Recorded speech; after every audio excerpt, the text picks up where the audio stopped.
अस्सलाम वालेकुम फ्रेंड्स, मैं हूं आपका होस्ट असदुल्लाह वाला और आप देख रहे हैं cyberzone.pk। तो यार आज का हमारा जो टॉपिक है वो SS7 अटैक है। SS7 अटैक क्या चीज़ होती है, कैसे परफॉर्म किया जा सकता है और इसके थ्रू हम लोग क्या कुछ कर सकते हैं, और साथ में ये भी देखेंगे कि अटैक को परफॉर्म करने के लिए हमारी रिक्वायरमेंट्स क्या कुछ होती हैं। तो यार आपको सबसे पहले बताता चलूँ, जिन लोगों को नहीं पता SS7 अटैक क्या चीज़ होती है, क्योंकि पिछली कुछ वीडियोस पे कमेंट्स वगैरह आ रहे थे, जब खास तौर पे जब व्हाट्सएप हैकिंग की मैंने वीडियो बनाई थी। मैं आपको ये बताऊंगा कि आप किसी के भी व्हाट्सएप मैसेजेस, किसी की भी शॉर्ट मैसेजिंग सर्विस जिसे हम लोग सिंपल मैसेज यानी कि SMS भी कहते हैं, वो कैसे आप रीड कर सकते हैं, उन्हें उनके दरमियान में इंटरसेप्शन कैसे कर सकते हैं। यानी कि कोई मैसेज जा रहा है और दरमियान में आप उसे एडिट करके अपनी तरफ से अगले बंदे को अपनी मर्ज़ी का मैसेज सेंड कर देंगे। तो साथ में ये भी आप कर सकते हैं, किसी के भी फ़ोन कॉल्स पे नज़र रख सकते हैं, किसी की लाइव लोकेशन पे नज़र रख सकते हैं। इन शॉर्ट अगर कहा जाए तो आप पूरे का पूरा एक इलाके का टेलीकॉम जो सर्विस होती है टेलीकम्युनिकेशन की, आप उसके अंदर एंटर होकर उसे हैक कर लेते हैं। तो आज की वीडियो बहुत ही अमेजिंग होने वाली है, तो आपने इस वीडियो के लास्ट तक जुड़े रहना है। तो अभी आपको बताता चलूँ कि SS7 अटैक ये क्या चीज़ होती है। जी तो चलते हैं SS7 की हिस्ट्री की तरफ। आज से कोई 5-6 साल पहले की बात है, मुझे अब कोई एग्जैक्ट उसकी डेट याद नहीं है, तकरीबन 2017 या 18 की बात है। रिसर्चर्स की एक कम्युनिटी थी, उन्होंने क्या किया था, उन्होंने एक स्पेसिफिक लोकेशन पे जाके कुछ लोगों के व्हाट्सएप मैसेजेस को इंटरसेप्ट किया था, उनके ये जो SMS होते हैं इनको इंटरसेप्ट किया था, उनकी कॉल्स के दरमियान में इंटरसेप्शन हुई, और इसी तरह बहुत सारे यानी कि पूरी की पूरी टेली कम्युनिकेशन जो उनका नेटवर्क था वो पूरे का पूरा डिस्टर्ब हो चुका था। उन्होंने बाकायदा एक वीडियो, ऑफिशियल वीडियो बना के ये अपने YouTube पे अपलोड की थी और अपने जो भी उनका फोरम था उस पर अपलोड की थी, और उन्होंने बताया था कि यार ये इस तरह की भी कोई चीज़ एग्जिस्ट करती है नेटवर्किंग के प्रोटोकॉल में। तो SS7 ये है एक एक्चुअली सिग्नलिंग सिस्टम प्रोटोकॉल है, उसका वर्जन नंबर 7 है। ये यूज़ कौन कौन लोग करते हैं, ये अगर देखा जाए इस अटैक को परफॉर्म कौन कर सकता है, जो रिक्वायरमेंट्स मैं आपको बताऊंगा, जो इक्विपमेंट्स आपको चाहिए होंगी, अगर वो आप पूरी कर देते हैं तो आप भी इस अटैक को परफॉर्म कर सकते हैं। ये बिल्कुल सिंपल है।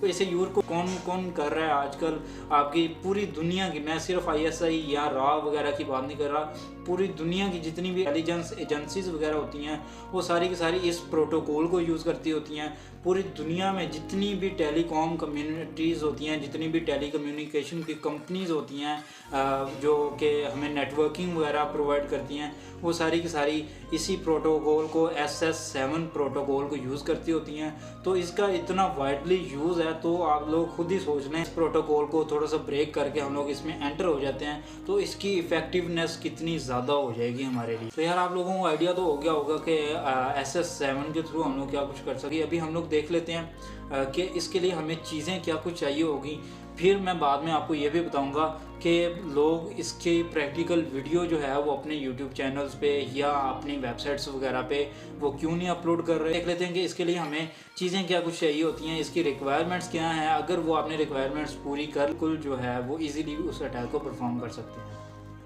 तो यार यहाँ पे हमारे पास जो रिक्वायरमेंट्स की एक पूरी की पूरी लिस्ट आ जाती है, उसमें है जी SIP इनकैप्सुलेशन और 3G फेमटो सेल्स भी आपको चाहिए होता है, और STP कनेक्टिविटी की भी आपको ज़रूरत होती है, और इसी तरह सिट्रान प्रोटोकॉल्स आपको चाहिए होते हैं। STP कनेक्टिविटी ये मैंने ऊपर पहले बता दिया, और VAS सिस्टम जो होता है वो भी अगर आप लोग अरेंज कर दें तो आपके लिए बेटर होगा, लेकिन अगर आप ये नहीं भी करते तो तब भी चलेगा। इसी तरह सिग्नलिंग जो गेटवेज होते हैं, जो कि जिस तरह MGW जो आपके पास गेटवे या इस तरह के बहुत सारे गेटवेज होते हैं, उनमें से कोई भी एक सिग्नलिंग गेटवे आप अरेंज कर सकते हैं। इसी तरह SS7 सर्विस प्रोवाइडर्स जिनमें आपके पास GRX और IPX भी आ जाता है। इसी तरह GTT ट्रांसलेशन, ISDN टर्मिनल्स और GSM फ़ोन्स तो आपको चाहिए होते हैं, और इसी तरह LIG यानी कि लीगल इंटरसेप्शन गेटवेज, ये सारी की सारी चीज़ें आपको चाहिए होती हैं।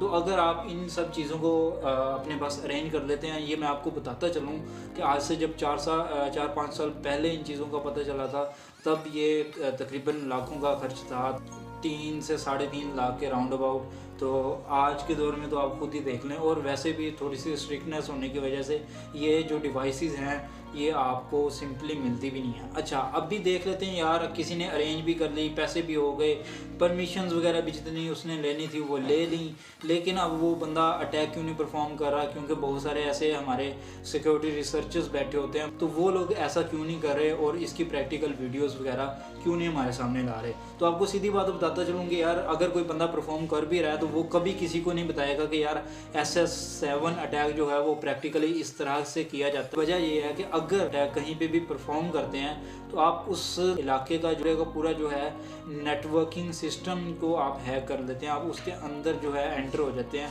अब उसमें क्या होता है, किसी के मैसेजेस, प्राइवेट मैसेजेस, कॉल्स वगैरह होती हैं सारी की सारी, वो सारा कुछ आपके अंडर आ जाता है, यानी कि किसी के भी वो सारा कुछ आपके हाथ में आ जाता है, आप कहीं भी कुछ भी कर सकते हैं।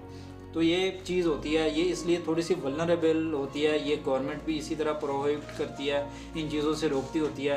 तो अभी मैं आपको एक छोटी सी लिस्ट, बाकायदा एक लिस्ट की शक्ल में दिखा दूं कि आप SS7 अटैक के थ्रू क्या कुछ कर सकते हैं। तो यहाँ पे हमारे पास एक जो है वो लिस्ट आ जाती है, वो मैं आपको दिखा देता हूँ, अभी स्क्रीन पे आपको शो हो रही होगी। इसके फंक्शंस में हमारे पास आ जाता है शॉर्ट मैसेजिंग सर्विस, यानी कि जो SMS होते हैं ये आप लोग देख सकते हैं, इंटरसेप्ट कर सकते हैं। और इसी तरह out of the band signalling, आप इसके थ्रू ये जो है SS7 अटैक जो है, सॉरी SS7 प्रोटोकॉल जो है वो इसे कंट्रोल कर रहा होता है।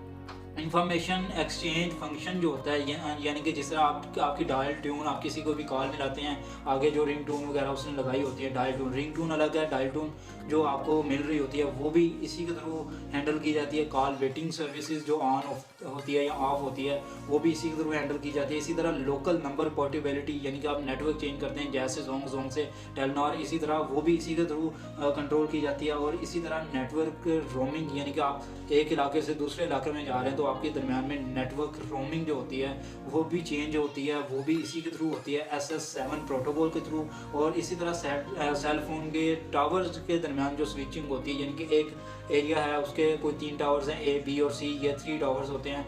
इसी तरह आप दूसरे एरिया में जाते हैं तो आपके टावर्स की जो स्विचिंग होती है, आपकी लोकेशन प्रीसाइज जहाँ से की जाती है, वो भी इसी SS7 प्रोटोकॉल के थ्रू जो है उसे कंट्रोल किया जाता है। और इसी तरह कॉल और messages routing between the different networks, जो कि एक नेटवर्क से दूसरे नेटवर्क, यहाँ तक कि इंटरनेशनल जो आपकी कॉल्स और मैसेजेस वगैरह होते हैं वो भी SS7 प्रोटोकॉल के थ्रू हैंडल किए जाते हैं। तो यार ये आपने देख लिया कि ये इतना इफ़ेक्टिव है आपके पास लीगल वे, खैर लीगल तो नहीं है, बिल्कुल सीधे तरीके से आप इसके अंदर एंटर हो सकते हैं इस नेटवर्क के अंदर। लेकिन आपको जो लिस्ट बताई गई है इक्विपमेंट्स की, अगर आप लोग वो पूरी कर लेते हैं और साथ में आप अगर बिल्कुल सेफ बैठे हुए हैं तो तब आप लोग कर सकते हैं। अभी आपको बताता चलो, पिछले पास्ट में कुछ हमारे प्राइम मिनिस्टर साहब और जो एक्स प्राइम मिनिस्टर्स हैं उन सब की कुछ ऑडियो लीक्स आई, कुछ कॉल्स के डिटेल्स वगैरह आई।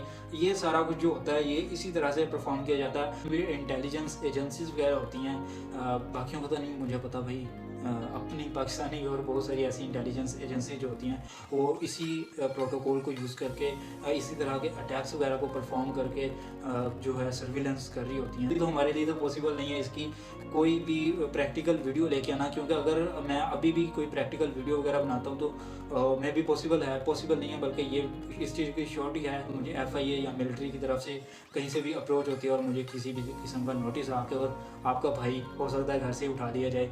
तो मेरा आज की वीडियो बनाने का मकसद यही था कि आप लोगों को बताया जाए कि ये इस अटैक की इफ़ेक्टिवनेस क्या है, और अगर हम लोग इस अटैक को परफॉर्म करते हैं तो हमें क्या कुछ भुगतना पड़ सकता है। लेकिन अगर आप बैठे बिठाए ये अटैक परफॉर्म कर लेते हैं तो आपको क्या कुछ मिल सकता है।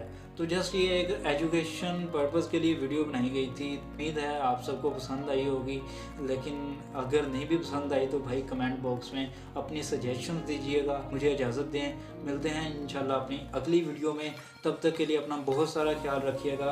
अल्लाह हाफिज़।